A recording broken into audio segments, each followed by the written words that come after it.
Olá, você que nos assiste. Que bom que nós estamos aqui juntos nesse podcast, nessa roda de conversa, para nós tratarmos de temas que são de grande interesse, um pouco polêmicos, às vezes divergentes. Nós queremos ver na Bíblia aqui como que nós vamos responder as perguntas desse tema: dízimos e ofertas, finanças na igreja, administração financeira da igreja, dinheiro na igreja.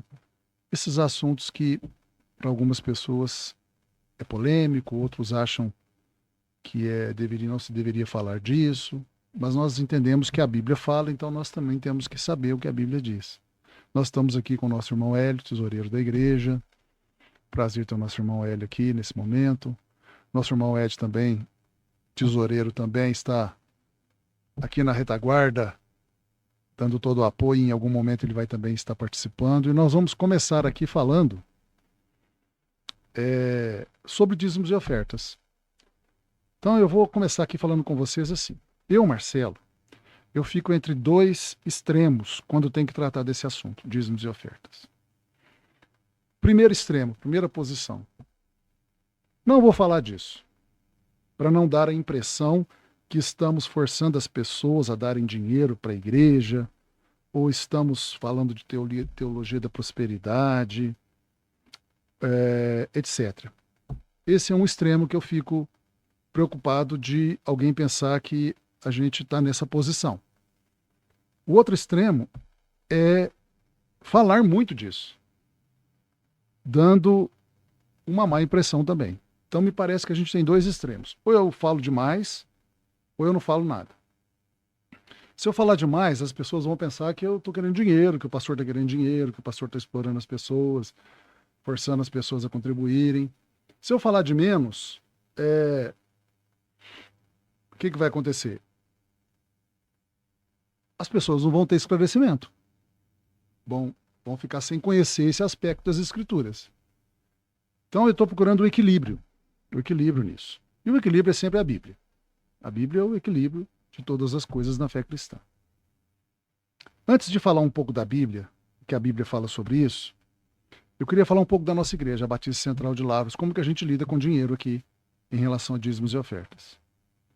Primeira coisa, nós não forçamos ou constrangemos ninguém a ofertar ou dizimar aqui na igreja. Todo mundo que participa aqui, que é membro, que frequenta, sabe disso. Não existe forçação de barra, não existe constrangimento, não existe acepção de pessoas. Ah, esse aqui oferta, esse aqui não oferta. Nós não fazemos isso. Para nós aqui, o importante são as pessoas. E nós tratamos as pessoas absolutamente iguais. Não só em relação ao dinheiro, em relação à roupa que veste, o carro que tem, a maneira como fala, profissão que tem. Nós somos uma igreja que vive aquilo que a Bíblia fala. Nós não fazemos acepção de pessoas. Se entrar aqui um irmãozinho simples, ele vai ser tão bem tratado quanto se entrar aqui uma grande autoridade. É exatamente igual. Quando a pessoa passa da porta para dentro, nós vemos aquela pessoa como um ser humano, amado por Deus, irmão na fé, ou que pode haver se tornar irmão na fé, e o valor daquela pessoa está nela, nunca em dinheiro. E as pessoas que participam aqui, que são membros, sabem que é isso mesmo. Né? Tenho muita tranquilidade de falar, porque é desse jeito que é mesmo. Também não obrigamos ninguém a servir a igreja, porque a gente está falando de dízimo e oferta, mas isso também é o serviço voluntário, né? Muitas vezes. E nós não forçamos ninguém a servir a igreja. As pessoas, elas se voluntariam. Não, eu quero ajudar no ministério tal, eu quero fazer alguma coisa. Então, nós não forçamos nem constrangemos nem a fazer dízimo e oferta e nem a servir a igreja. Isso é uma coisa muito importante. A IBCL é uma igreja completamente gratuita para todos. Não existe nenhum evento aqui nesse salão que a pessoa pague qualquer coisa para estar presente. Ele nunca vai ser impedido de ser abençoado porque não tem ou não quer dar dinheiro, ou servir, ou ajudar. Não. As portas estão abertas, a pessoa vai entrar e vai ser super abençoada com a ministração que tiver, mesmo que essa ministração custou dinheiro para a igreja. Se tiver alguma coisa de comer e beber, ele vai comer de graça, vai beber de graça. Se o preletor teve gastos de viagem para trazer ele aqui, hospedagem, a igreja pagou essa hospedagem, essa viagem, pagou os comes e bebes, paga a energia elétrica, paga tudo que tem que pagar para existir esse salão, mas a pessoa não vai pagar nada. Ela nunca vai ser cobrada, não vai ser constrangida, não vai ser obrigada nem a pagar, nem a servir. Isso é muito importante a gente frisar. Para começar a conversa, assim, a IBCL é uma igreja gratuita. Como Jesus disse, de graça recebeste, de graça dai. A segunda coisa é que nós não ficamos rastreando o dízimo e oferta de ninguém. Nossos registros, e nós temos uma administração financeira na tesouraria, está aqui o nosso irmão Ed, que são tesoureiros, são absolutamente fidedignos, exatos, registramos toda entrada, toda saída, nós respeitamos o direcionamento que a pessoa dá. Essa semana, por exemplo, a gente teve aqui o direcionamento de ofertas, não para a igreja. A pessoa ofertou aqui na igreja, mas não para a igreja. Ofertou para a obra dos Gideões Internacionais, a distribuição de escrituras. Nós vamos enviar. Recebemos lá na tesouraria, vimos que a pessoa designou para os Gideões, nós vamos enviar. E também outra pessoa designou. Missionária Dirce. Ela escreveu lá no cartãozinho interno, oferta para a missionária Dirce. Já contactei com ela, já passou o Pix. Nós vamos enviar para ela. Então, nós fazemos uma administração absolutamente correta, transparente, honesta, verdadeira. Se uma pessoa que está aqui fez uma oferta nominal, vai ser lançado no nome dela. O dia que ela ofertou e o valor. E se foi designado para algum fim específico, será também registrado. Se a pessoa um dia, daqui a um ano, eu quero saber se uma oferta minha do tal dia foi registrada, nós vamos levá-la, né, à secretaria e vamos mostrar o registro.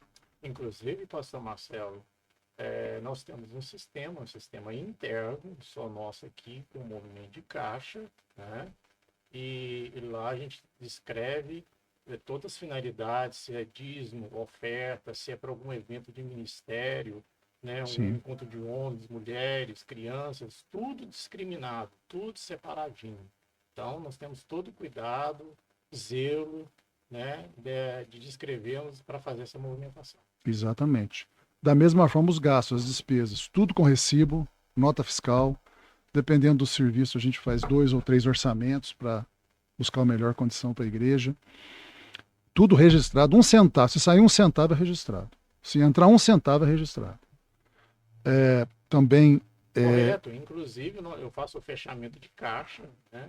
Sim. Então, sempre, todos os dias, nós fazemos isso. E é certíssimo, não falta e nem sobra 1 centavo. A precisão da nossa tesouraria é 1 centavo. Isso. Não sobra nem falta nem 1 centavo. Às vezes a criança, já teve aqui criança colocar 1 centavo quando tinha, não 1 centavo, acho que hoje não tem mais. 1 centavo de oferta. E põe o nome dela.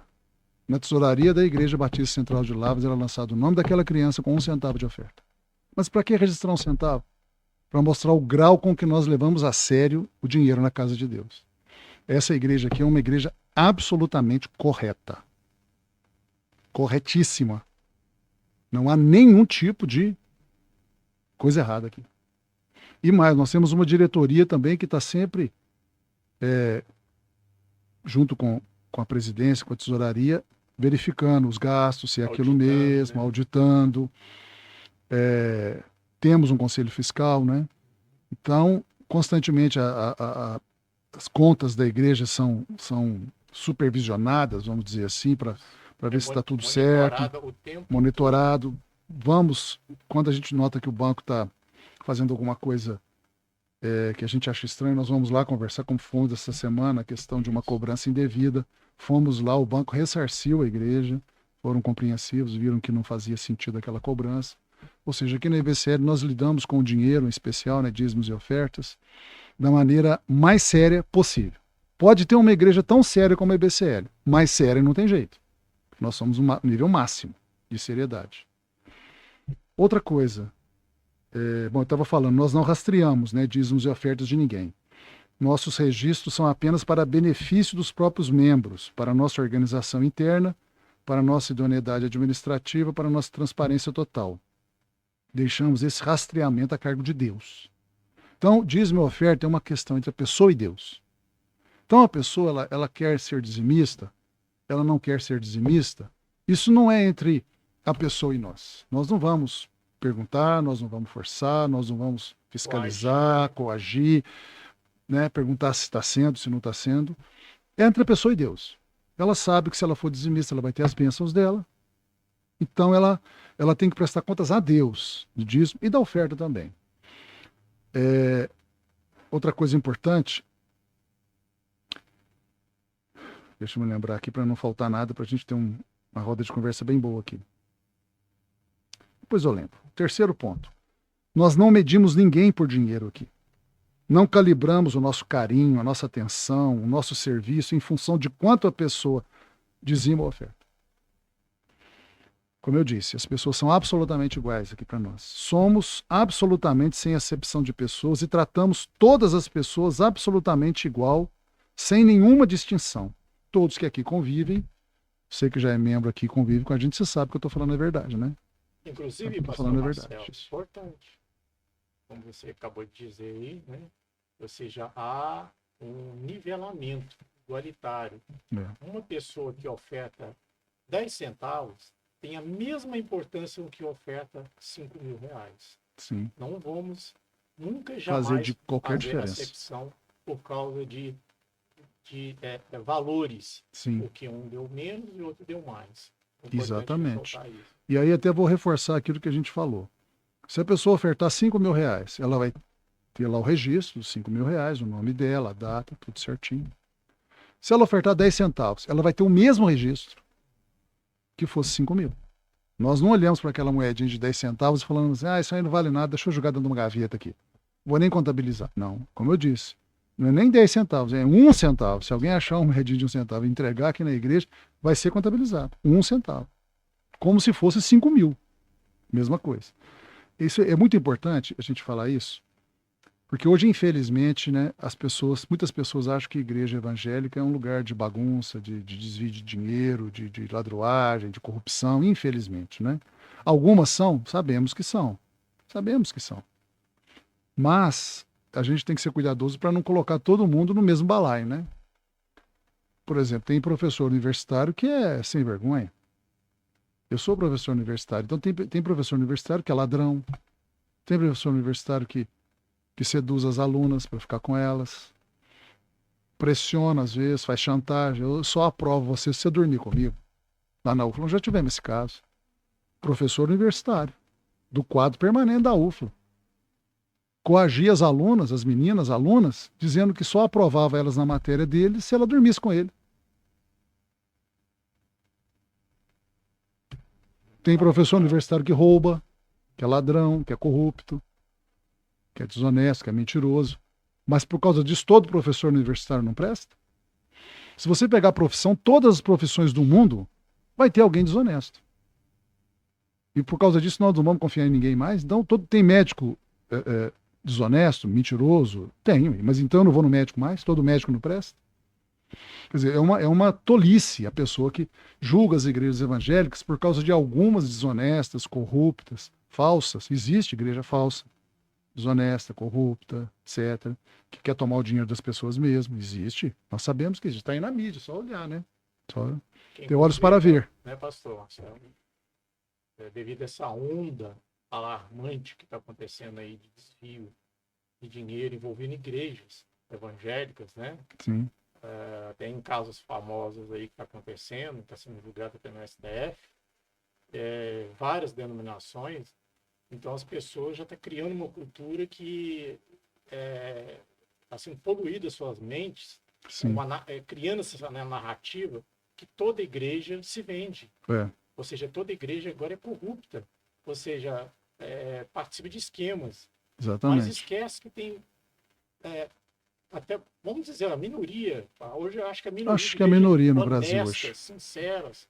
Infelizmente, acho que a maioria hoje se corrompeu. Exatamente. Mas existe uma minoria fiel às escrituras. Exatamente. E as pessoas têm que olharem que ainda existe esperança, ainda existe igrejas honestas, Sim. igrejas, como acabamos de relatar aqui, né, que Sim. trabalham em benefício dos membros, né, gerem muito bem o dinheiro quando é investido aqui. As pessoas deliberadamente, com o seu coração, investem aqui. Então, as pessoas voluntariamente, né? Por elas mesmas. Por elas mesmas, isso. Então, acredite.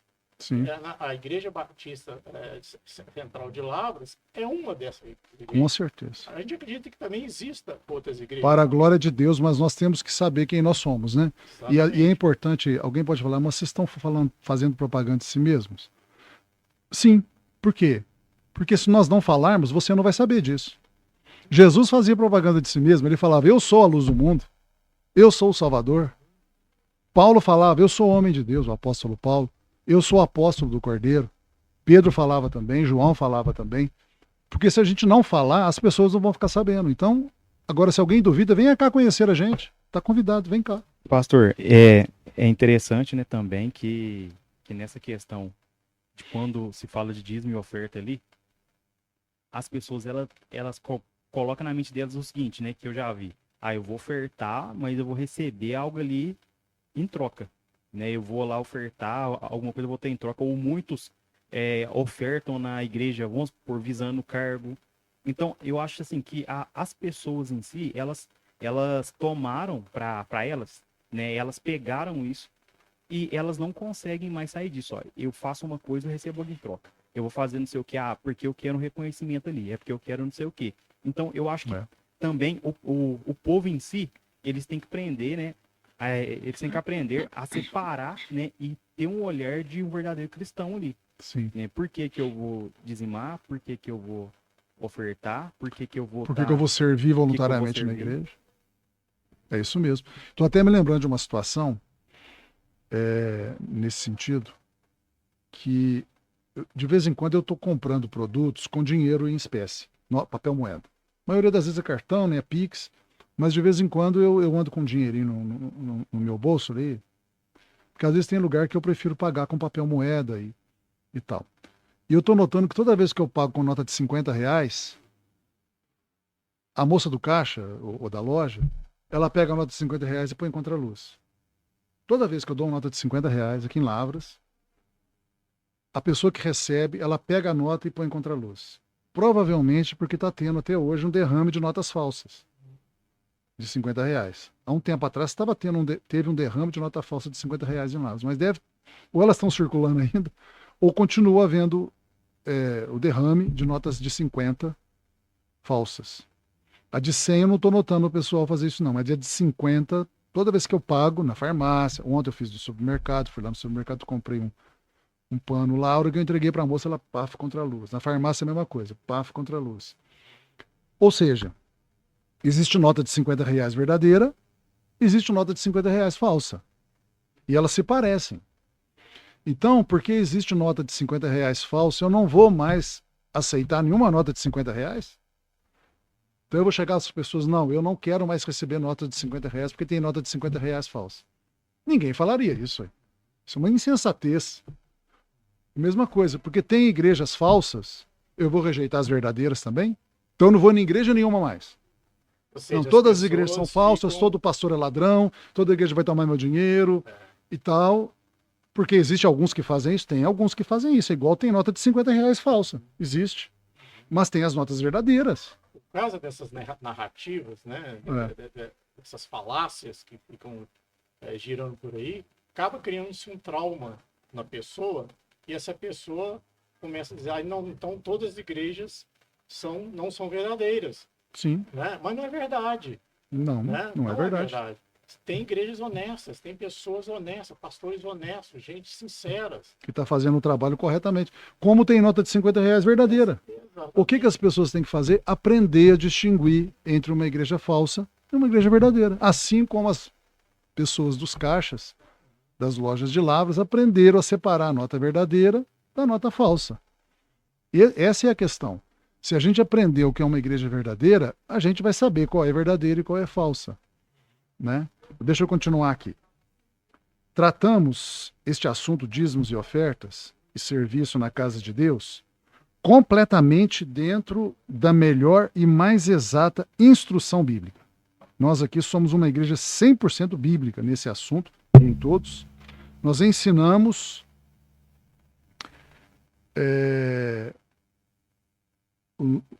através dos nossos pregações, estudos bíblicos, esse momento aqui completamente dentro do que a Bíblia ensina.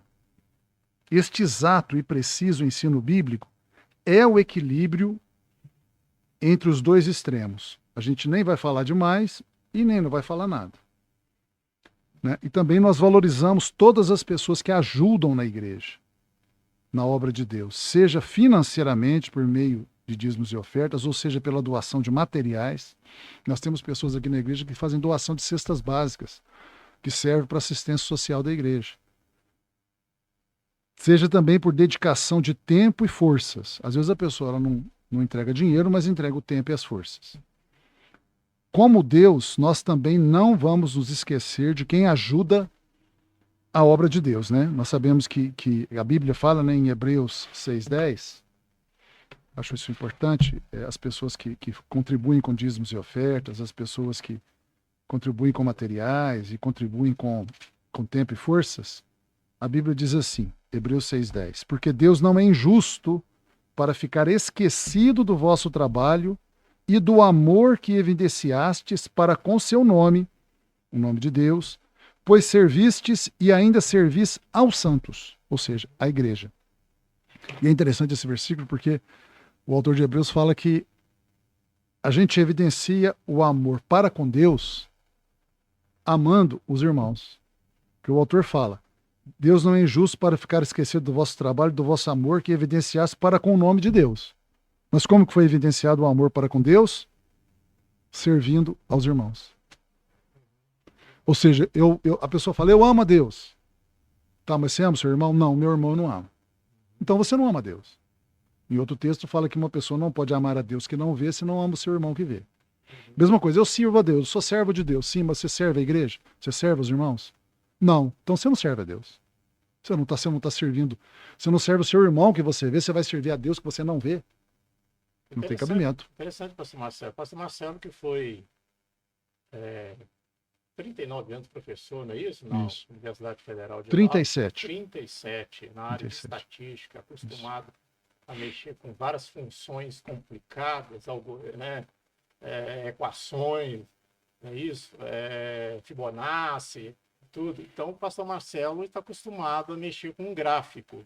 Estou fazendo um sinal aqui. Ele acabou de falar aí, mas que adianta eu só apenas servir a Deus? Ou seja, no caso, seria horizontalidade. Vertical, né? Verticalidade. Vertical, desculpa, verticalidade. E depois temos a horizontalidade. Então, você fazendo assim, você tem um gráfico. Sim. Então, quer dizer, o nosso relacionamento, para ser completo na matemática divina, tem que fazer esse gráfico.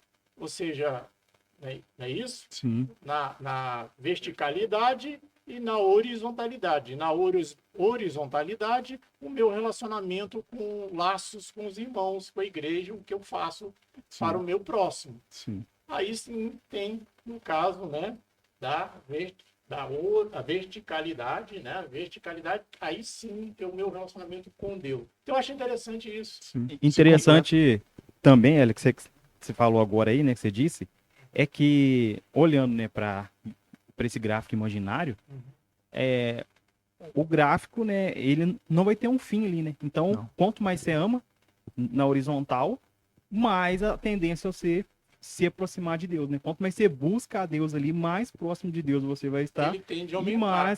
E mais amando os irmãos ali. Exatamente. Então é um panorama, né, que faz ali, né, que você consegue ter esse segmento, né?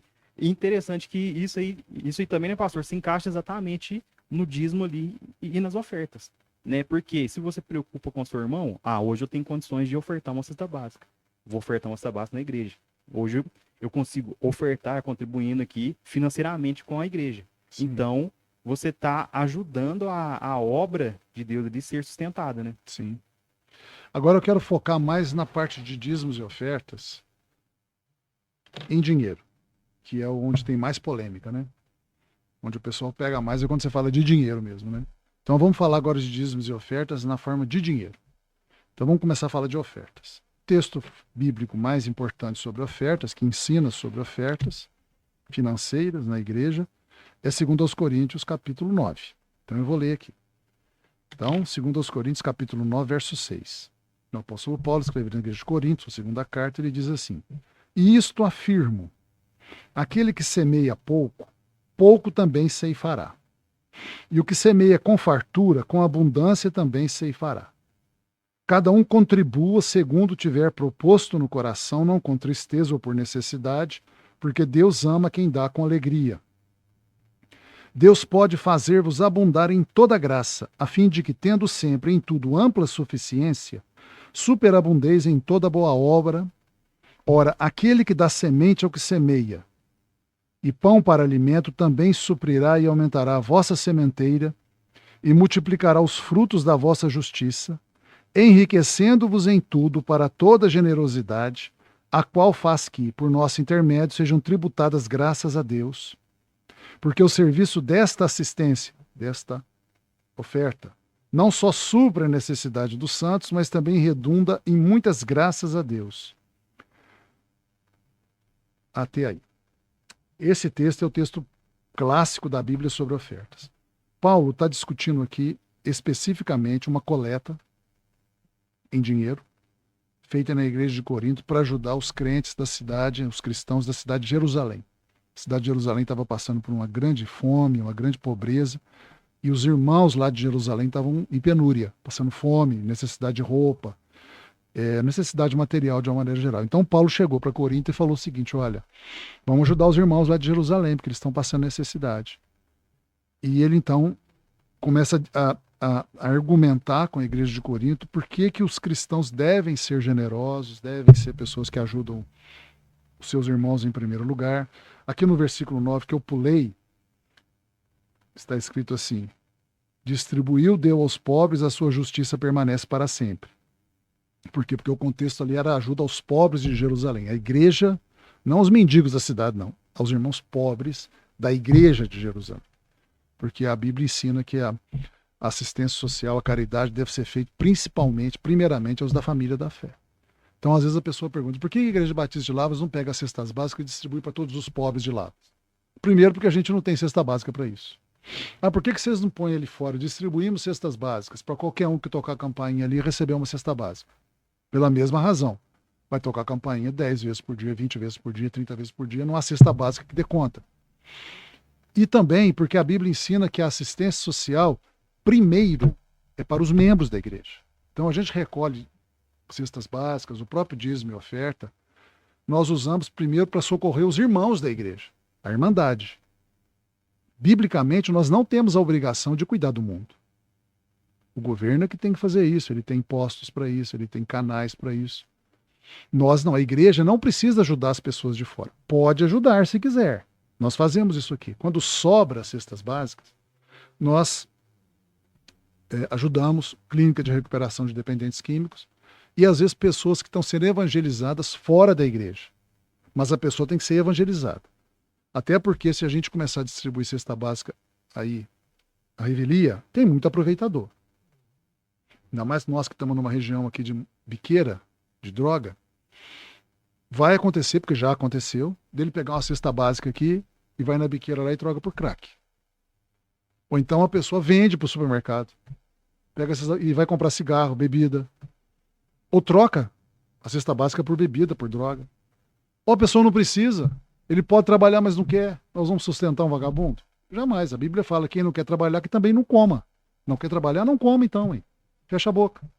Porque a pessoa podendo trabalhar é preguiçoso, os outros sustentando ele, a Bíblia ensina que isso é errado. Nós não vamos fazer uma coisa errada. O próprio Salomão disse: vai ter com as formigas, ó Ó preguiçoso. Então, nós, dentro da igreja, nós temos um maior controle. Aqui nós conhecemos todo mundo.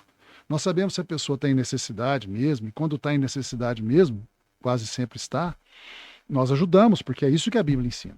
Então, Paulo aqui ele está falando de uma coleta, de uma oferta para os irmãos. Não era para qualquer mendigo de Jerusalém, para os pobres de Jerusalém, não. É para os irmãos pobres da igreja de Jerusalém.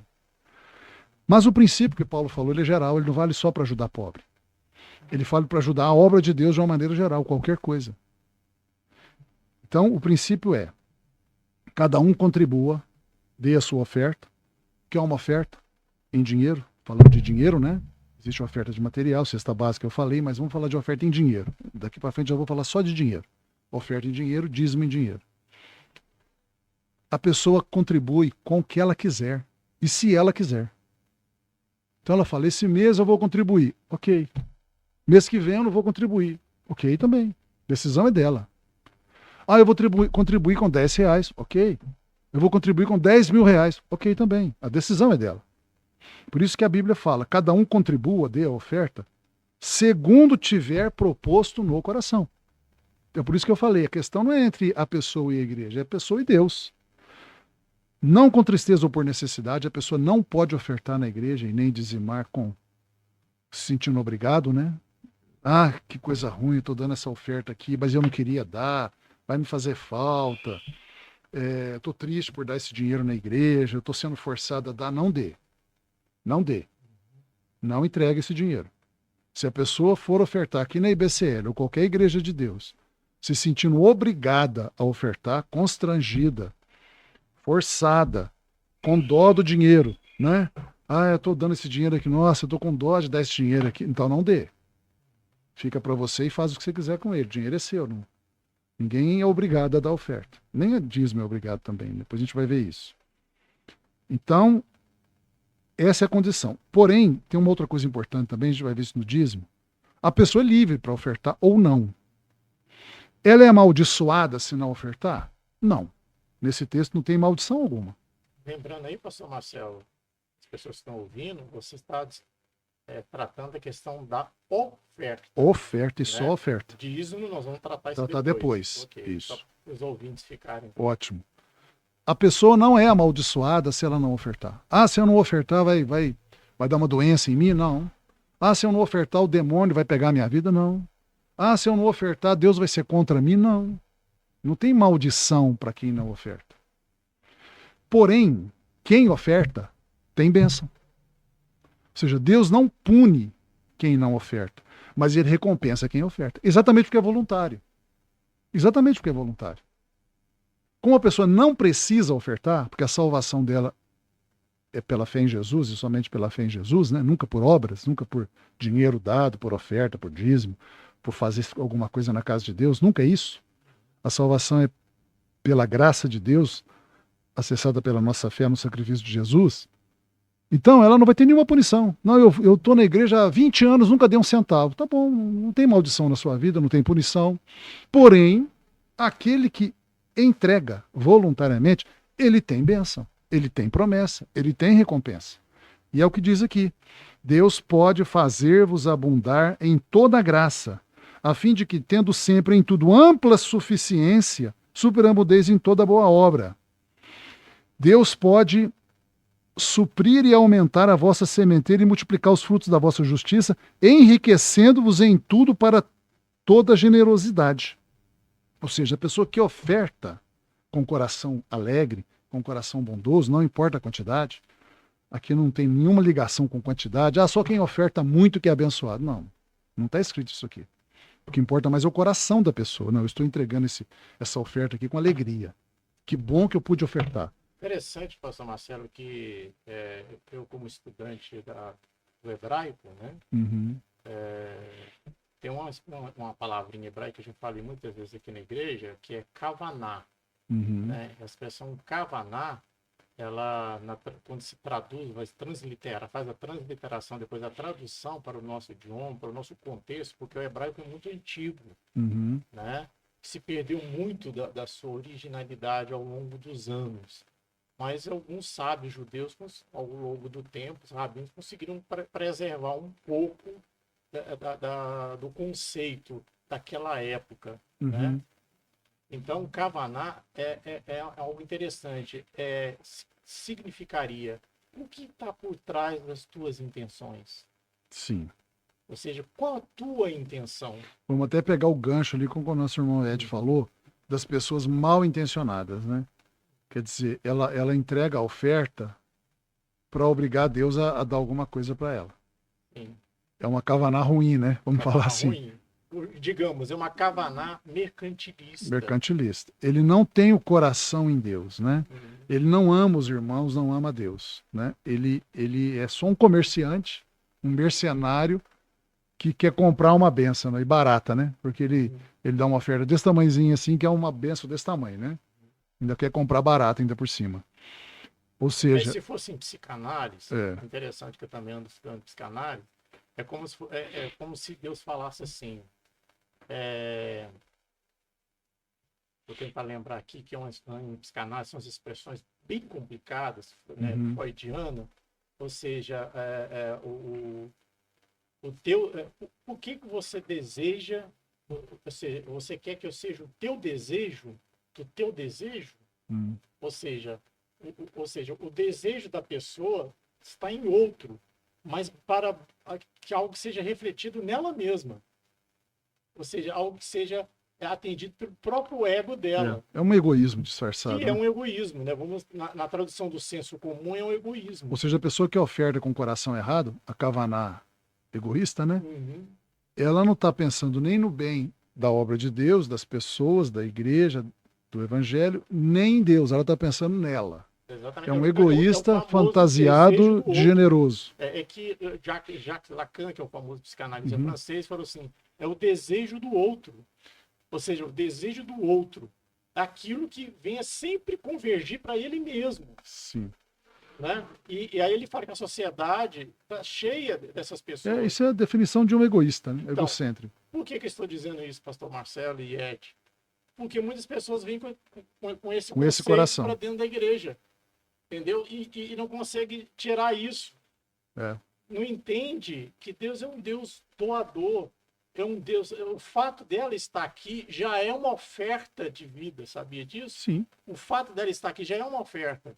Né? Agora, o pastor Marcelo disse bem, agora, se ela já é uma oferta, o que partir dela e ela dá como oferta, ela vai ser adicionada mais ainda. Sim. O que acontece? Eu estou pensando aqui na oferta da viúva pobre, né? Aquela Isso. mulher que entregou tudo que tinha. E era pouquíssimo, né? É como se fosse 2 centavos hoje, né? Aquela mulher é o protótipo de um coração correto. Quer dizer, ela entregou tudo que tinha para Deus sem esperar nada em troca imediatamente, porque se ela deu tudo que tinha, ela ia passar fome. Ia passar fome. Porque ela deu tudo que tinha. O que ela ia comer no dia seguinte? Uma semana depois? Quer dizer, ela amava tanto a Deus que ela falou: eu tenho tanto amor a Deus que eu quero dar tudo para Ele, mesmo que eu morra de fome. Eu fiquei feliz em agradar o meu Deus, dar uma oferta para a obra do meu Deus. De tão feliz que eu fiquei. A felicidade em ofertar, independentemente do benefício pessoal, é o coração correto. Interessante que o famoso rabino, se eu não me engano agora, o Rambam, ele tem esses nomes assim, tá, gente? Rambam são acróstimos que os nomes, geralmente os nomes rabinos são muito grandes. Uhum. Então, Rambam, não sei se é Narimendes, Maimônides. tem Maimonides O também. Rambam e o Maimônides, né? É o Narimendes. Narimendes é outro É rabino. Né? outro rabino. Tem Laria, tem esses rabinos aqui. Eu não lembro qual o dono. Qual deles falou, né? Deles falaram, tá? Mas o pastor Marcelo falou uma coisa interessante da viúva, porque um deles que vai comentar o seguinte: o que a viúva deu, pouco que ela deu foi a si mesma. Ela se deu. Sim, ela se deu. Isso é muito interessante. Entendeu? Então, em hebraico, tem uma palavra chamada sod. Sod significa uma hermenêutica judaica, que é o que está por trás da camada profunda da interpretação. Aí que eu vou chegar exatamente nisso aí que eu quero falar. Uhum. Ela só tinha essa caneta, vamos supor, esse objeto. Eu não tenho mais nada, eu dependo disso. Se eu der, posso morrer. Posso morrer. Mas ela deu. Se ela deu. Ela deu a si mesma. Ela deu a si mesma. Ela deu a vida dela ali. Exatamente. E tem mais. Vamos nos remeter, vamos voltar à questão do Aquedá. Abraão deu o que ele tinha, Que era o filho que era o único. filho dele. Percebe essas ligações? O pastor Marcelo depois vai completar. Isso mesmo. Então, isso é muito importante. Perfeito. A gente estar analisando isso, das pessoas perceberem, né? Para tentar praticar isso. É você que é o objeto. Você. Não é o que está fora de você que é importante, é você. O que sair de você já é um grupo. É interessante se a gente tem um coração com isso. Eu lembro do profeta Abacuque. Ainda que a figueira não floresça, que o fruto da oliveira minta, que nos currais não hajam vacas, né, que não haja mantimento nos campos, ou seja, desolação total. Todavia eu me alegrarei, exultarei no Deus da minha salvação. Ou seja, é o coração correto. Mesmo que esteja com 1000 problemas, eu estou passando necessidade, estou pobre, estou devendo, estou comendo só arroz com ovo, tem gente batendo na minha porta me cobrando e tal e tal. Mesmo assim, Deus ainda é o meu Deus. Posso ir mais a fundo? Por isso que eu sou realmente apaixonado por estudar da Bíblia, né? Principalmente quando vai estudar no contexto mais judaico. Eu dei um estudo aqui uns dias atrás, que é aquela palavra que eu falei, karná, você está lembrado da palavra? Que é por favor. Deus pedindo para Abraão, né? Por favor. Entregue seu filho. Entregue seu filho. Se você usar a hermenêutica judaica, né?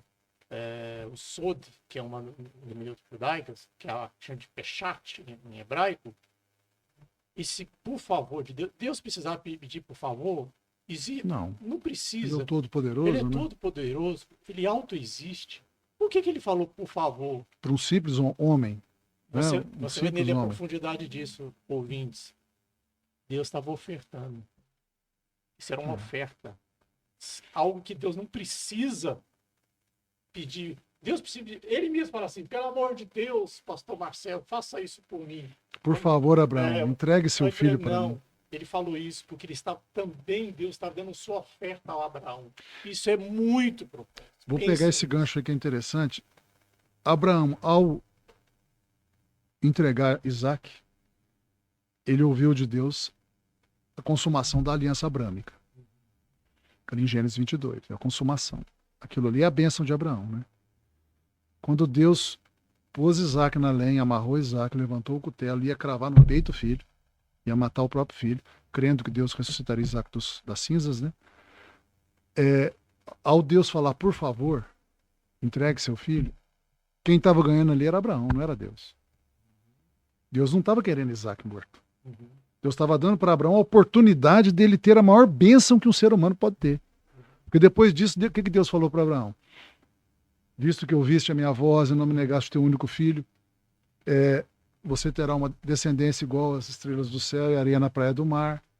A sua descendência possuirá a cidade dos seus inimigos, ou seja, os seus inimigos nunca vão prevalecer contra você, contra a sua descendência.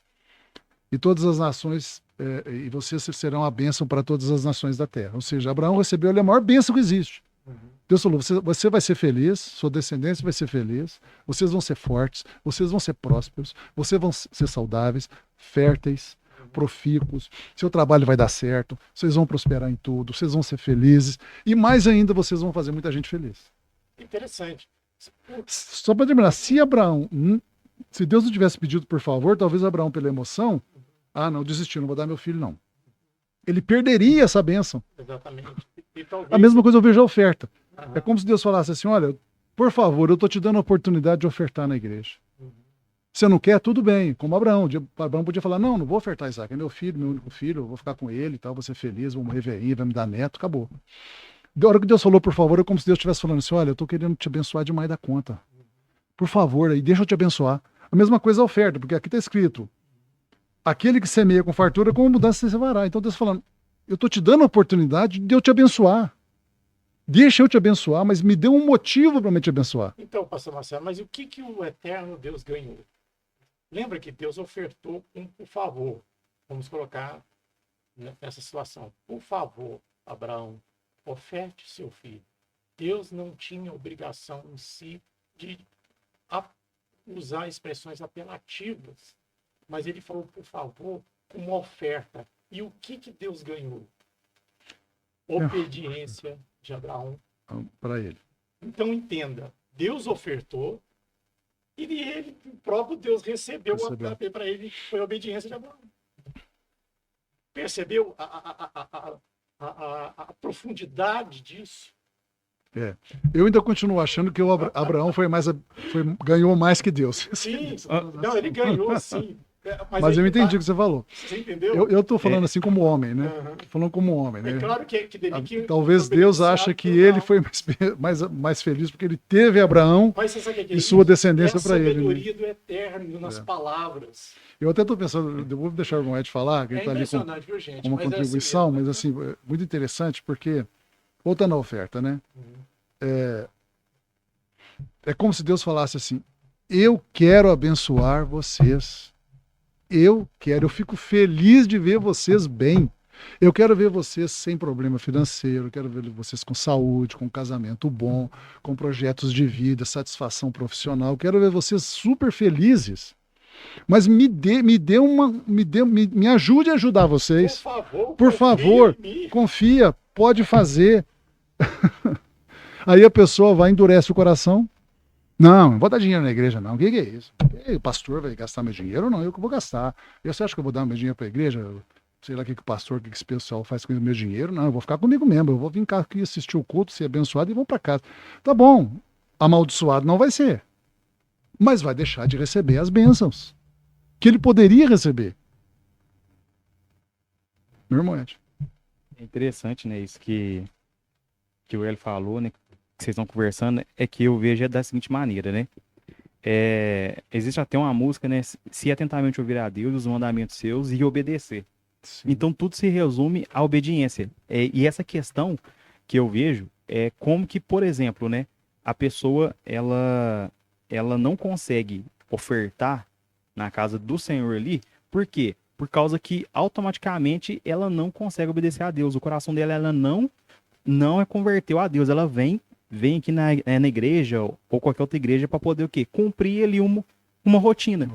E fica olhando o quê? Fica olhando para os lados, aí faz investimento, mexe com não sei o quê, e esquece do principal. Se apresenta como cristão ali, fiel, servindo a Deus, só que o quê? No fundo mesmo, essa pessoa, ela tá afastada de Deus.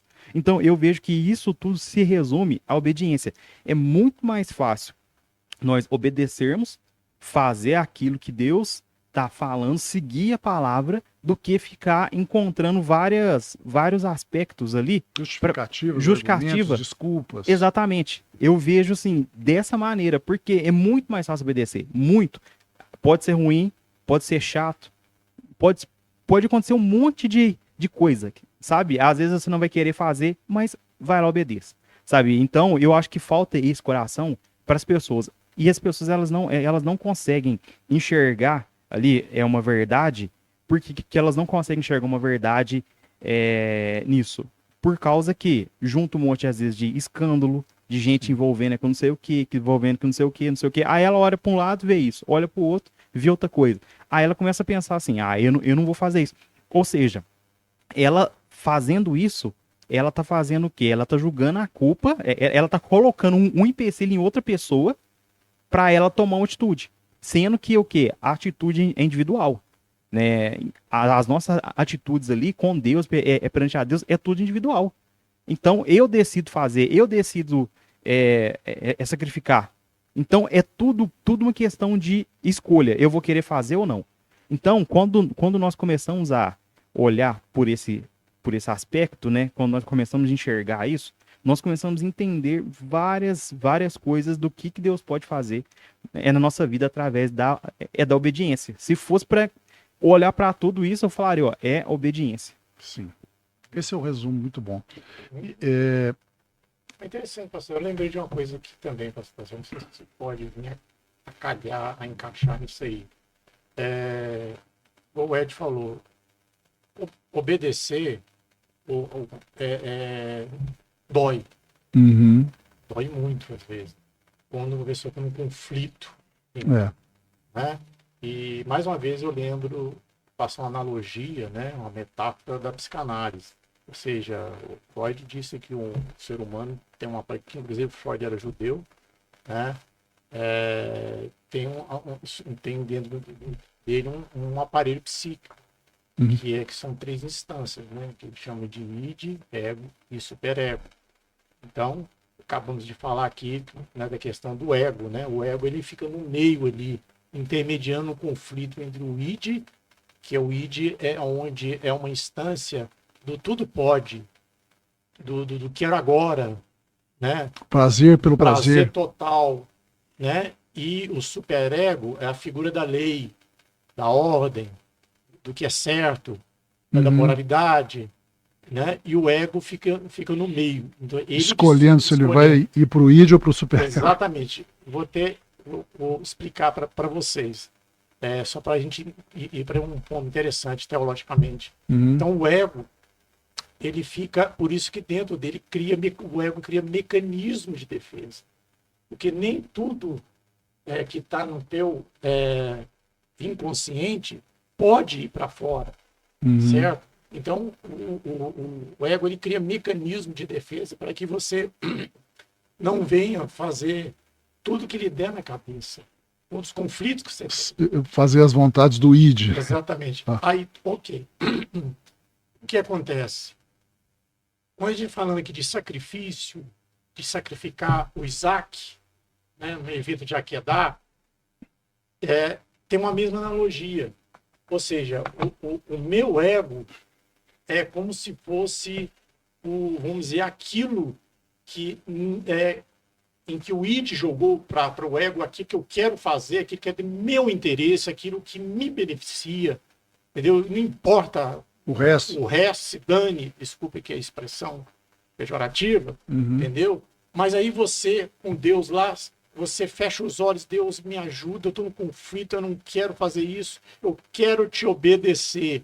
Então, quando você resiste àquilo, né? Resistir ao diabo, o diabo fugirá de vós, né?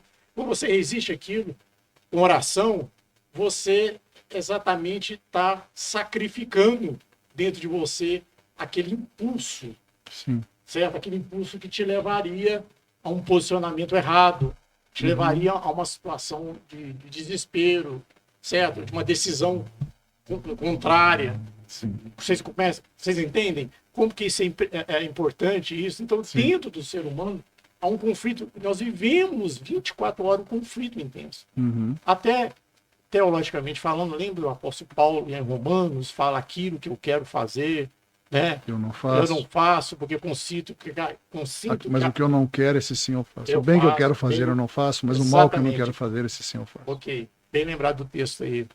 Então, Paulo já colocou, claro, Paulo colocou numa questão teológica ali, mas também existia uma questão psicológica também, tá? Porque o homem ele é espírito, alma, né, e corpo, ele tem Na psique dentro dele, ele tem conflitos dentro dele. E esses conflitos é o tempo todo. Então, eu acho interessante a gente estar colocando isso daí, porque a gente entende, pastor Marcelo, que às vezes a pessoa o ouvinte pode falar assim, mas você não sabe o que eu passo, pastor, pastor. Você não sabe como é que é a minha vida, a minha luta. Sim, o irmão, a irmã, todos passamos por esse conflito. Né? Todo mundo vem aqui à igreja, né? Tem esses conflitos, mas está aqui orando, buscando, jejuando, participando, ouvindo a palavra.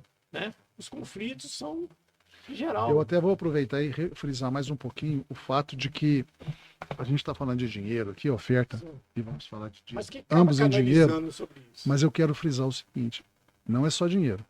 Eu posso ofertar a minha vida. Quando eu aceito Jesus, eu estou ofertando minha vida para Deus. Quando eu venho na igreja e nós temos muitos ministérios aqui com voluntários, né? A própria mídia, né, que é um ministério que está sustentando esse momento aqui, tem pessoas voluntárias, eles chegam aqui mais cedo, eles operam os sistemas e eles não estão dando dinheiro, né? Mas estão dando seu tempo, suas forças, suas vidas. Isso se encaixa 100% aqui também. Não é só dinheiro que traz a bênção. A pessoa que serve a Deus não dá um centavo na igreja, mas dá o tempo e as forças, a vida. Ele se enquadra também nessa promessa, porque ele está ofertando também a sua vida, o seu tempo, as suas forças. Né? A sua energia de estar aqui, o seu esforço, sim, já é algo valorativo. É igual dinheiro. É a mesma coisa. É uma moeda. É tão dinheiro quanto dinheiro, né?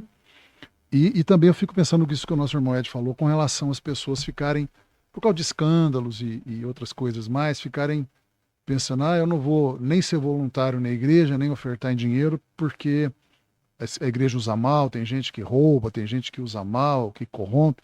Daí a importância de ser membro de uma igreja. Se ele é um visitante, vem cá num culto, vai embora, vem cá num culto, vai embora, e nunca se torna membro, ele nunca vai conhecer a igreja. Aí ele vai desconfiar de todas. Porque ele é um turista na igreja.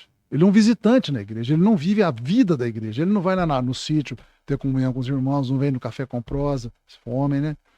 Não passa aqui durante o dia para conversar, ou não vem no gabinete para conversar com a gente, ou ele não vive, ele não conversa com os irmãos, não tem comunhão. Depois do culto ele termina, ele vai embora, ele não fica conversando. Ele não tem intimidade, ele não tem comunhão.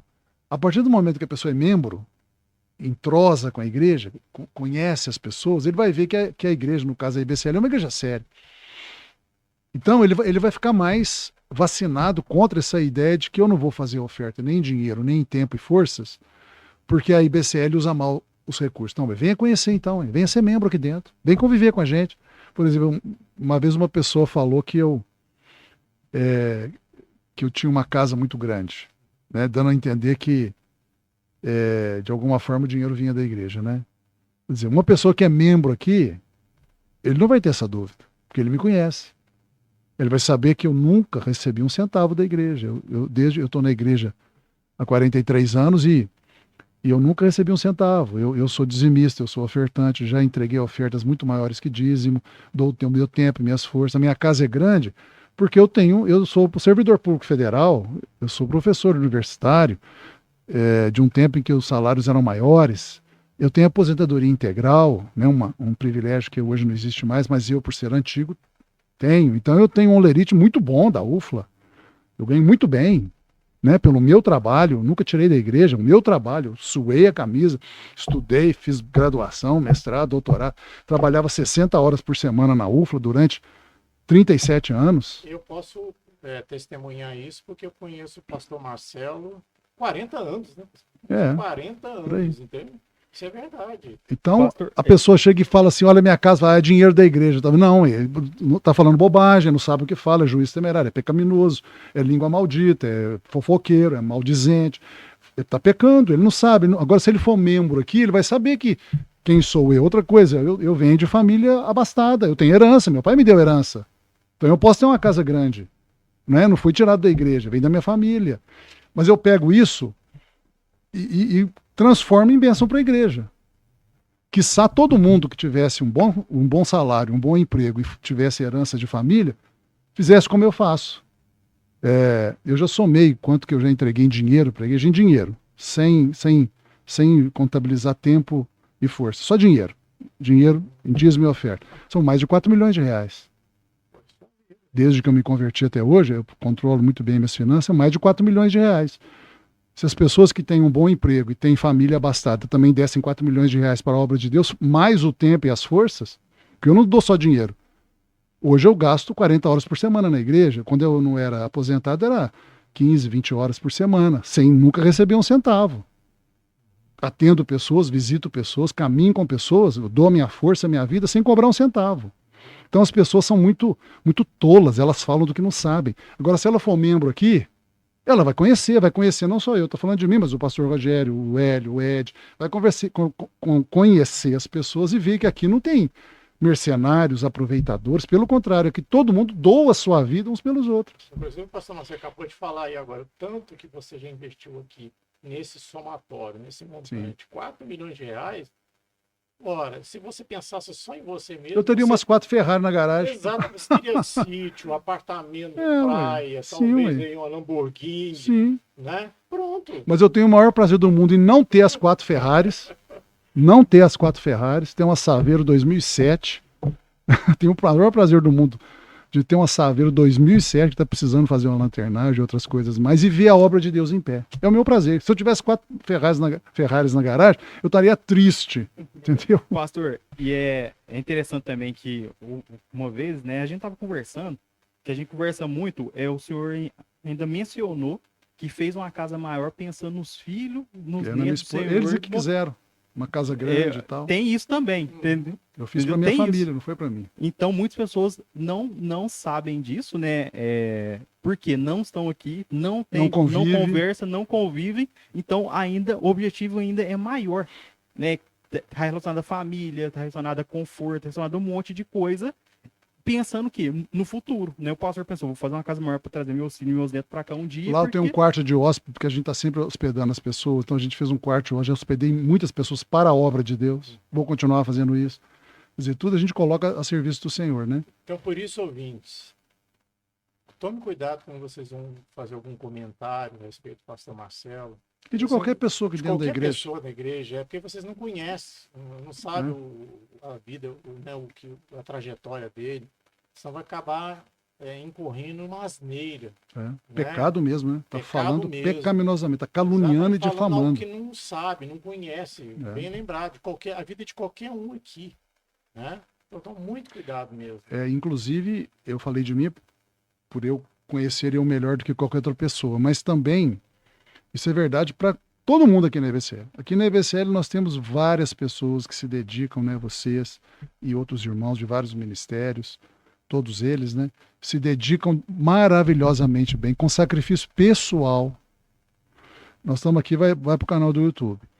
Né, o nosso irmão Ed é o líder da mídia, o criador da mídia da igreja. Ele começou lá simplesinho uns anos atrás e foi crescendo. Esse canal tá aí, se você ver o tamanho do nosso canal, você vai ver que ele é um canal grande já, tem muitas visualizações, milhares, né? Centenas de milhares de visualizações, um canal importante já. Mesmo que não tenha muitos inscritos, tem muita visualização, porque tem muito vídeo. Isso é um sacrifício pessoal dele, da equipe de mídia, né? Estou frisando aqui a mídia porque é ela que faz esse momento aqui, né? Esse momento aqui que a gente está fazendo é a mídia que sustenta. O Ed chegou aqui mais cedo hoje, preparou todo o sistema. A EBCL é feita de sacrifícios pessoais. Isso é doação de vida e de forças. Tempo, forças, vida. Então, se a pessoa é membro aqui, se ele vem conviver com a gente, ele vai ver que aqui é gente séria. Então ele não vai poder pensar assim, não, eu não vou dar o dinheiro lá, eu não vou dar meu tempo, minhas forças, eu não vou dedicar, não vou ser voluntário em ministério nenhum, porque lá são exploradores. Não, aqui não tem exploração. Aqui tem o contrário, aqui tem doação de vida. Se a pessoa for membro, ele vai saber disso. Mas se ele é um visitante só, ele vai ficar eternamente em dúvida. Porque ele não nos conhece. Exatamente. Pastor, e interessante também, né, que as pessoas veem tudo pronto, né? Tudo pronto, arrumado, né? Tudo certinho, organizado. Canal funcionando, os podcasts saindo aí, exatamente. Né? Só que esses dias, né, foi o quê? Sábado o monitor queimou. Ninguém ficou sabendo disso. O monitor queimou 10 horas da noite no sábado, peguei, vim aqui, fiquei o quê? Arrumando para não faltar no culto outro dia. Pra gente não perder a nossa estética ali. Tudo mais, o pastor já fez o pedido do outro monitor, chegou, a gente já colocou para rodar no meio de semana. Aí eu vejo o seguinte, a nossa preocupação é em rodar a obra. Não tá em bens, moeda de troca. A nossa preocupação é fazer o culto acontecer para poder servir as pessoas. Exatamente. Então, o nosso objetivo é esse. Sempre quando a pessoa for ofertar na casa do Senhor, ela está ofertando o quê? Para a obra continuar. Para a obra continuar rodando. Nós não poderíamos comprar esse monitor se não tivesse dinheiro na igreja. Se não tivesse dinheiro na igreja. Esse sistema de mídia que nós temos, que é excelente, se a gente for somar, né, o que foi gasto aqui, só com o sistema de mídia, em valores de hoje, deve liberar 400 mil reais. Exatamente. Estou considerando telão, estou considerando tudo que a gente montou desde que começou até aqui, é capaz de ser mais. Estou jogando por baixo. Como é que você... Perto de 500 mil reais. A gente não teria essa estrutura se não tivesse irmãos e irmãs que têm coração fiel, generoso, que doa dinheiro, que dá oferta e dízimo. Senão não seria possível. Esse próprio canal, podcast aqui, é a estrutura que nós temos, que foi comprada com dinheiro, porque o mundo não vai dar de graça para a igreja, nós temos que comprar com dinheiro. Exatamente. E aí nós vamos avançar mais ainda para poder expandir, pastor, o reino de Deus, né, que enquanto nós estivermos aqui, a obra vai funcionar, a obra vai mudar, vai ter pessoas fazendo, porque o intuito, na verdade, é se entregar ali para Deus, né? É se entregar, é fazer o melhor, é fazer acontecer, ver as pessoas chegando. E eu creio assim que é só o início, né, de tudo que Deus tem preparado para a EBCL, de tudo que Deus tem preparado para a igreja em si, né? Então, nós vestimos a camisa mesmo da EBCL, nós que estamos aqui, as pessoas que estão aqui servindo, fazendo, são pessoas que vestem camisa e vão para cima, sabe? Então, porque eu vejo muitas das vezes pessoas comentando sobre igreja de Lavras aí, outras igrejas, outras denominações, às vezes apontando alguma coisa ou outra. Aqui não, aqui nós não estamos ligando, né, para opiniões de fora. A nossa preocupação é só servir o povo de Deus, fazer o ministério crescer e servir com excelência. Sim. Então, até aproveitar o gancho disso que você falou, meu irmão Ed, com relação a esse monitor, vou pegar esse exemplo. O visitante, ele não vai saber disso. Ele vai vir aqui num dia, ver tudo funcionando, depois ele volta uma semana depois, ou um mês depois, ele vai ver continuar tendo tudo funcionando para ele. Tudo funciona automaticamente. São anjos que dão manutenção, o anjo que compra, o anjo que traz. Ele não sabe que esse monitor queimou no sábado à noite. O Ed veio da casa dele, sábado à noite aqui, deixou lá a esposa. O descanso veio cá sábado à noite para poder já ver o que aconteceu. A gente já viu na internet o monitor que servia. Deixar tudo pronto para o domingo e depois agora já chegou o monitor. O visitante não sabe disso. Ele não vê que teve uma pessoa que doou o tempo e a vida para estar aqui, que alguém doou oferta para ter o dinheiro para comprar. Ele não sabe disso. Então, ele acha que a igreja não precisa de dinheiro, não precisa de voluntário, a igreja funciona sozinha, como se fosse tudo anjo fazendo aqui. Não é anjo. Quem serve são homens e mulheres que servem. Então, assim, por isso que tem que ser membro.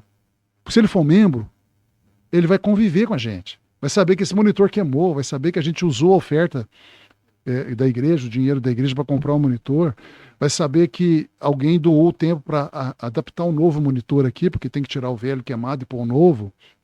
Ele vai ver o dia a dia. Não é só isso, muito mais do que isso acontece. Estou dando um pequeno exemplo, aproveitando o seu exemplo.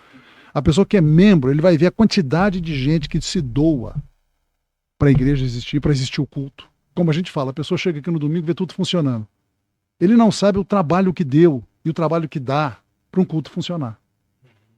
Precisa de dinheiro, porque a CEMIG não entrega energia elétrica aqui de graça. O rapaz que dá manutenção no ar-condicionado não vai vir de graça.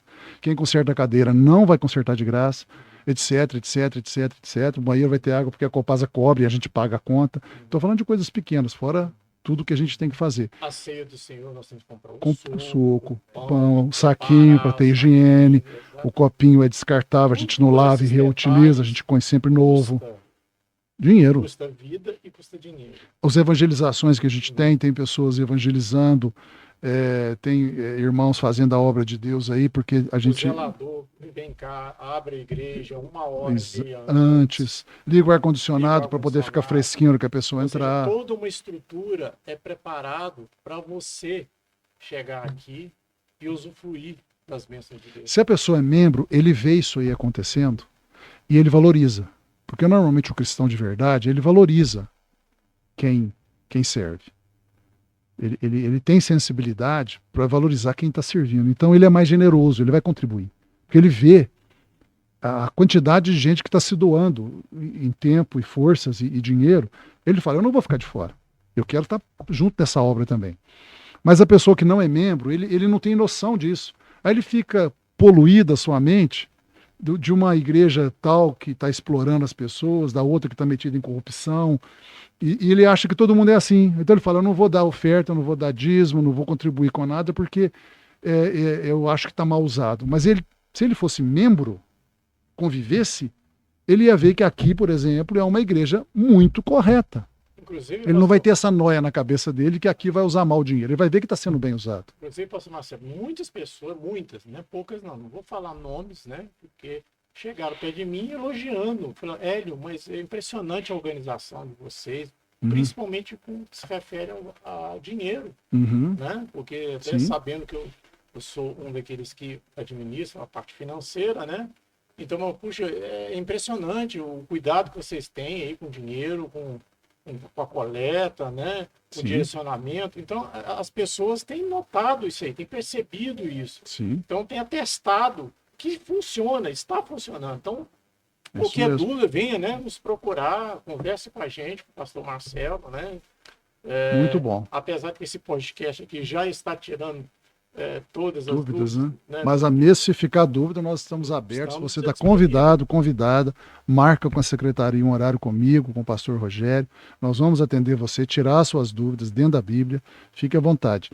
Vamos caminhar para o fim? Eu vou só terminar um pouquinho de ler sobre oferta. Na parte 2 a gente fala de dízimo, tá bom? Então vamos continuar falando aqui de ofertas, terminando algumas coisas que a gente aprende aqui em 2 aos Coríntios 9, do verso 6 até o 11, sobre ofertas. Primeiro, oferta é voluntária. Cada pessoa decide se oferta ou não e quanto vai ofertar. Segundo, toda pessoa que ofertar deve ofertar com alegria, sem qualquer sentimento de obrigação ou tristeza ao ofertar. Terceiro, quem não oferta não é amaldiçoado, não é punido, não perde a salvação, porque a salvação é somente pela fé em Jesus. Porém, quem oferta é abençoado, com bênçãos explícitas aqui. Primeira bênção, é alvo de um especial amor de Deus. Diz assim no versículo 7. Porque Deus ama quem dá com alegria. Parte B do versículo 7. Porque Deus ama quem dá com alegria. Isso tem que ser um amor especial. Porque Deus ama todo mundo. Porque Deus amou ao mundo de tal maneira que deu seu Filho unigênito. Então é um amor geral de Deus. Mas esse amor aqui é um amor especial. É como se fosse assim, Deus ama de maneira muito especial quem tem um coração generoso. E você vê isso no livro de Provérbios, né? Honra o Senhor com as primícias da tua renda e se encherão fartamente os teus celeiros, e assim por diante. Você vê na Bíblia uma série, não só no Novo Testamento, mas no Antigo também, uma série de versículos mostrando que Deus valoriza muito quem tem um coração generoso. Também, outra bênção, Deus faz a pessoa ter abundância de recursos para continuar ofertando, como diz o versículo 8. Tendo sempre, importante a palavra sempre, ou seja, não é de vez em quando, é sempre, em tudo, ampla suficiência. É aquele versículo que diz assim na Bíblia, lá em Provérbios, quem dá de beber será descedentado, e quem rega será regado. Né? Outro versículo diz o seguinte, quem dá ao pobre empresta a Deus. Né? Então, não é bem assim o versículo, mas parafraseando seria isso. E outros versículos mais mostrando que é como se fosse aquela lei do retorno, que ela é errada, né, do jeito que o pessoal fala, mas é mais ou menos aquela ideia. Eu vou colher, né, para mim, o que eu plantei. Se eu planto generosidade, eu colho generosidade. Né? Se eu sou generoso, vai ter pessoas generosas comigo. O próprio Deus vai ser. Se eu sou uma pessoa que acode ao necessitado, vê a obra de Deus precisando, eu vou lá, oferto com generosidade, dou a minha vida, tenho a minha disposição, né? Não falando só de dinheiro, mas eu me voluntario, eu faço. O dia que eu precisar, vai ter alguém me ajudando. Porque eu fiz ajuda, então eu vou receber ajuda. É isso que a Bíblia está falando. Mais ainda, Deus suprirá e aumentará, que multiplicará, os recursos de quem oferta. Versículo 10. Ora, aquele que dá semente ao que semeia e pão para alimento, também suprirá e aumentará a vossa sementeira e multiplicará os frutos da vossa justiça. Ou seja, Deus vai estar sempre acudindo a pessoa, ela não vai ficar sozinha na vida, abandonada. Deus enriquece em tudo quem oferta, tornando a pessoa com maior capacidade de ser ainda mais amorosa nas ofertas. Ou seja, a Bíblia fala no versículo 11, enriquecendo-vos em tudo. A alma generosa prosperará, está lá em Provérbios, né? A alma generosa prosperará. A pessoa que preocupa-se com o próximo, que dedica sua vida ao próximo, que auxilia o próximo, ele terá o retorno da prosperidade. Né? Não apenas haverá pessoas generosas com ele, inclusive o próprio Deus, mas ele também, Deus o suprirá, o enriquecerá para que ele continue ajudando. Interessante, pastor Marcelo. Olha como é que é simples. Simples assim. Deus deu a terra, certo? O ser humano Sim. não foi capaz de criar a terra. Deus deu a semente. O ser humano não foi capaz de criar a semente. Para que haja crescimento, produza alguma coisa, o que o ser humano tem que fazer? Ele tem que jogar a semente na terra, certo? Sim. Até aí tudo elementar. A ação de você pegar a terra, jogar a semente, plantar e jogar uma aguinha, porque a água não foi você que criou a água. Então, preste atenção. Usei os 3 elementos: terra, semente, água e o ar. E o ar. Você Todos... criou só um. Você criou não. Você não criou a semente. Você não criou. Você só teve que julgar ela. Então, agora você já pegou. O pastor Marcelo pegou aí onde que eu quero chegar. Eu sou novamente o segredo do verso. A sua oferta, o seu sacrifício é a sua ação. Só a sua ação. O resto de Deus faz Deus tudo. faz. É o que você acabou de falar. Tudo Deus, vem ele que pôs a terra ali para funcionar. ele que faz o ar, ele que faz a água e faz a luz do sol também, que é importante. Exatamente, olha aí, vai criando mais E ele elementos. mesmo criou semente, né? Porque Ele o mesmo dinheiro criou que a gente semente. tem, vamos falar de dinheiro, né? Aham, Foi Deus que colocou na nossa mão. sim. Como a Bíblia diz, não diga ao homem, foi o meu braço que conquistou as Isso. riquezas. Não diga ao homem. Isso, eureka. Eu sou rico, eu estou bem de vida, tenho dinheiro porque eu sou trabalhador. Porque eu ralei muito. Muitos Que batem no tolice. peito, né? Bate no peito. Que tolice. Se seu coração não estivesse batendo, você não estava ganhando dinheiro. Nós estava morto já no caixão, enterrado, podre debaixo da terra. Virado pó. Deus é que te deu força e inteligência para você ganhar o dinheiro. No final das contas, Deus é que dá o dinheiro no bolso de todo mundo. Até do ímpio. E permite uma experiência do próprio pai do pastor Marcelo, o senhor Uhum. Sebastião, Sim, que eu conheço, né? Está com seus 95 anos, é isso? isso. Ainda, está forte ainda. Tá forte ainda. O pastor Marcelo vai saber falar. Ele não trabalhou muito, lutou bastante para ter o que tem hoje? Sim. Então, pregando esse gancho aí, que tem pessoas que acham que a vida é fácil. Que dinheiro vem fácil, Vem né? fácil demais, também tem suor. Tem A suor sua- do aí homem. vem a sua ação. O que eu acabei de falar aqui foi a ação sua, Ed. O seu corpo, Deus te deu o seu corpo, o seu intelecto, braço, olhos, deu toda uma estrutura para você usar isso apenas para se mover, você se mover, fazer o que tem que fazer, vem benefício para você, há um retorno para você da sua ação. Por isso que em hebraico a palavra dízimo é macê. Eu ouvi falar isso, Tá. macê. Sabe o que significa macê? Não. Se você for desmembrar essa palavra, significa ato de mover, ação. Liga. Eu tomei Começa uma a ligar. atitude. Começa a ligar as coisas. Gente, eu me arrepio. Eu me Uhum. emociono demais, porque as coisas têm conectividade É. na palavra de Deus. Ou seja, oferta e dízimo, esses são uma ação que você faz, como lançar a semente, Exatamente. e Deus faz o resto acontecer. Né? Estou me lembrando aqui de uma doutrina que existe entre os bilionários americanos. É o seguinte, há umas décadas atrás... Não é a família Rockefeller, não, né? Não. Foi um magnata do aço, eu me esqueci o nome dele. Um bilionário americano, magnata do aço, que ele lançou um livro dizendo o seguinte, que ninguém é rico para si mesmo. Que Deus permite que algumas pessoas sejam ricas para elas ajudarem os outros. Muito interessante isso. Interessante. Muito, porque tem tudo a ver. Ó. Enriquecendo-vos em tudo para toda generosidade. Provavelmente ele era crente, não sei, mas provavelmente era. E ele usou esse versículo aqui com certeza. Ele dizia o seguinte, ele era bilionário. Ele fundou bibliotecas pelos Estados Unidos inteira, construiu hospitais e fazia muita obra social, muita caridade. E perguntaram por que ele fazia isso. Ele falou assim, porque o meu dinheiro, Deus me permitiu ficar rico, não é para mim. Aliás, ele falou mais, Deus não deixa, ninguém tem o direito em si mesmo de ser muito rico. Ninguém. Ninguém tem o direito em si mesmo. Pega, por exemplo, um homem, aqui em Lavras, por exemplo, tem pessoas muito ricas aqui que têm renda mensal de 500 mil reais. Se você pegar o salário mínimo, ele vale 350 homens. Porque o salário mínimo não chega a 2 mil reais. Nenhum homem vale 350 homens. Nenhum homem vale 350 homens. Não, mas ele é muito inteligente, trabalhador. Tem muita gente inteligente, trabalhador, que não tem 500 mil reais de renda por mês.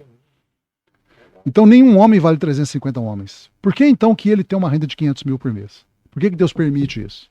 Estou falando do desonesto, corrupto, não. Ladrão, bandido, desonesto, marginal, criminoso, não está nessa história. Estou falando do empresário bem-sucedido, da homem que... Essa pessoa, ele tem essa renda, ele é milionário, bilionário, multimilionário, para ser generoso. Deus deu a ele a oportunidade dele ser um abençoador de outras pessoas. Então ninguém é rico para si mesmo. E essa doutrina, vários bilionários americanos participam dela. Pensam assim, sim, eles nunca ficam com dinheiro só para eles.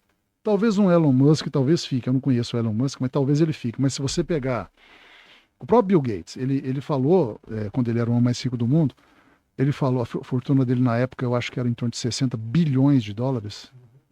Ele era o homem mais rico do mundo, isso foi uns 15 anos atrás. Ele falou o seguinte, eu não vou deixar os 60 bilhões de dólares para meus filhos, porque se eu deixar, eu destruo eles. Lembro disso. O que ele falou? Eu vou deixar um valor bom. Uma empresa para eles, um valor bom, uma casa boa, um valor bom, Mas, tipo assim, na época me parece que ele falou que ia deixar 500, pegar acho que ele tem 3 ou 4 filhos, 300 ou 400 milhões para os filhos. O resto, tudo, ele ia investir em luta contra a fome, isso, Doença isso, medicamento para câncer. contra câncer, biblioteca nos Estados Unidos inteiro, porque é muito comum nas cidades dos Estados Unidos, cada cidade tem pelo menos uma biblioteca pública, grande e boa, com muitos livros, computadores, bem cuidada. É uma das razões pela qual os Estados Unidos é a potência, porque o pessoal lá, os jovens lá estudam muito, muito mais que o Brasil. Aqui no final de semana os jovens querem zoar. Lá eles vão para a biblioteca estudar. Então ele construiu biblioteca, ele e outros, e mantém, paga, por causa disso. Porque ele fala, eu sou milionário, bilionário, não para mim. Não para me torrar o dinheiro, como o Arcaro faz, né, com prostitutas e bebidas alcoólicas caras. Isso é uma coisa absurda, né? Assim, surreal, né? Como é que um ser humano pode fazer isso, né? É totalmente fora, é totalmente tolo, né? Porque a sabedoria é essa. Se a pessoa tem dinheiro, é para ser generoso. Ninguém tem dinheiro para reter para si mesmo. Ninguém é rico para ficar rico para si mesmo. Ele pode dar conforto para a família, não tem nada errado, etc. Mas ele não pode pegar, não é tudo meu. Por isso que os judeus tinham 3 dízimos, né? Por isso que eles tinham 3 dízimos. Um para o templo, um para a família e um para os pobres. Então, mais ofertas, porque além dos judeus serem obrigados a entregar 3 dízimos, não um só, eles também são obrigados a ofertar, né? Por exemplo, eles não podem, um dos mandamentos da lei de Moisés é não haverá pobres entre ti. Um judeu é obrigado a ajudar o outro. E isso eles fazem até hoje. Não tem judeu pobre. Por quê? Porque um judeu ajuda o outro. Ele tem uma empresa, dá emprego para o irmão judeu. Então, eles estão vivendo essa palavra. A riqueza não é feita para a pessoa. A riqueza é feita para ele ajudar as pessoas. Até o ano sabático, Deus instituiu o sabático para dar descanso para a terra. Sim. Porque a terra produz, Ed, né? Aí Deus deu descanso. Porque produziu o que tinha que produzir e a terra tinha que ter um momento separado. Ou seja, nem tudo é só questão de dinheiro, também tem um lado de descanso. Da própria existência do planeta. Exatamente. Vou falar o último aqui, porque a gente passou do tempo. A pessoa que oferta recebe o favor das orações das várias pessoas beneficiadas pelas suas ofertas, o versículo 14. Enquanto oram eles a vosso favor com grande afeto, em virtude da superabundante graça de Deus que há em vós. Graças a Deus pelo seu dom inefável.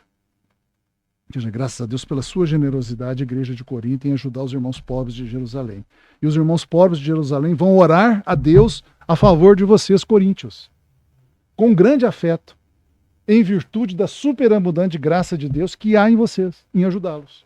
Então, quando a gente é generoso, a gente ajuda a obra de Deus, alguém vai estar orando por nós, vai estar agradecendo a Deus pela nossa vida. É um benefício também, um dos vários benefícios de ser ofertante. Acho que a gente trabalhou bastante, né? Esse tema. Eu tava imaginando não, né? Pensando algumas coisas aqui, é que nós só conseguimos avançar na nossa fé, né? Olhando ali para trás, né? Olhando para aquilo que Jesus ensinou, para aquilo que Jesus deixou, aquilo que os testemunhos que tem ali dos irmãos, o que aconteceu. Nós só conseguimos avançar para o futuro, né? Nós só conseguimos avançar para frente olhando o que foi feito para trás. Sim.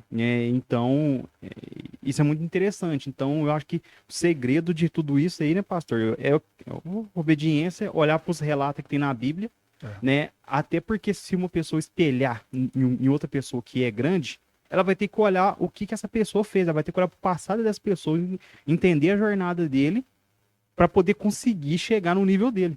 Então, a nossa vida é assim, quem só enxerga o futuro é Deus, né?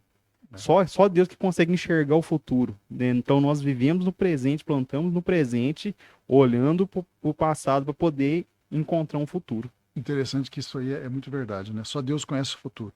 Mas quando a gente faz o que é certo, Ele garante o nosso futuro. Ou seja, a nossa função é fazer o que é certo, obedecer mandamentos, né, o que a Bíblia ensina, e ficar tranquilo nas mãos de Deus, que qualquer que seja o futuro, nós vamos ficar bem. Então foi isso. Então nós voltamos aí nos próximos capítulos, episódio aí, Parte aí, 2. parte 2. Então até mais então, Deus pessoal. abençoe você aí. Tchau, tchau. Até a próxima. Próximo.